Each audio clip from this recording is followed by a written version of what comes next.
I'm BJ Kavner. We're here at the HIV Research Catalyst Conference in Baltimore with Bob Munk.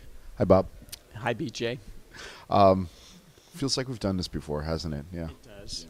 So, what do you think? Good group?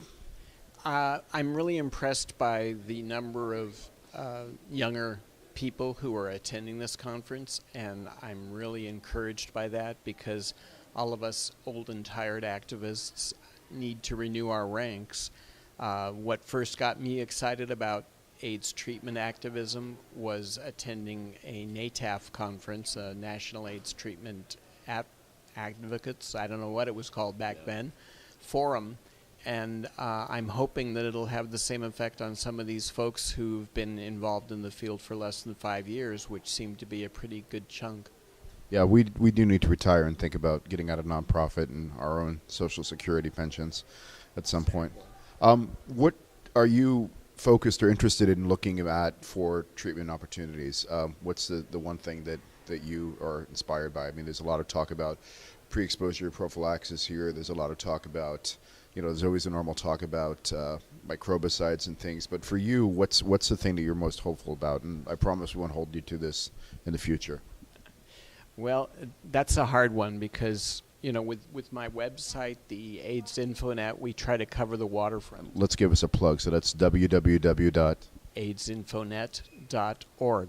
Okay, thank you. And we have patient-oriented fact sheets. They're single page. They're in a multiplicity of languages.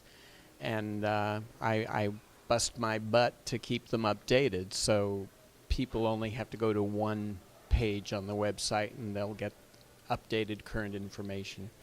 So as I say, we try to cover the waterfront. So trying to keep up with the range is always a challenge. But, I try to include things like treatment as prevention. That's not up yet. AIDS vaccines. And obviously we're going to be keeping our finger on the pulse of a cure, which is a very exciting line of... There we go. Yep. And I'm also personally very interested in immune reconstitution because here I am. I've had over 1,000 T cells for several years and undetectable viral load. And why do I need crutches?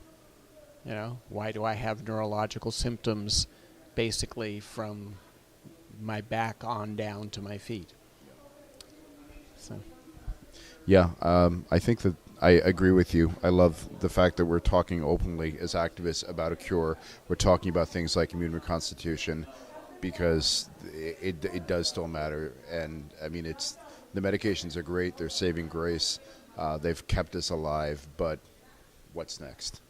Exactly. Couldn't agree more. So, thank you very much, Bob.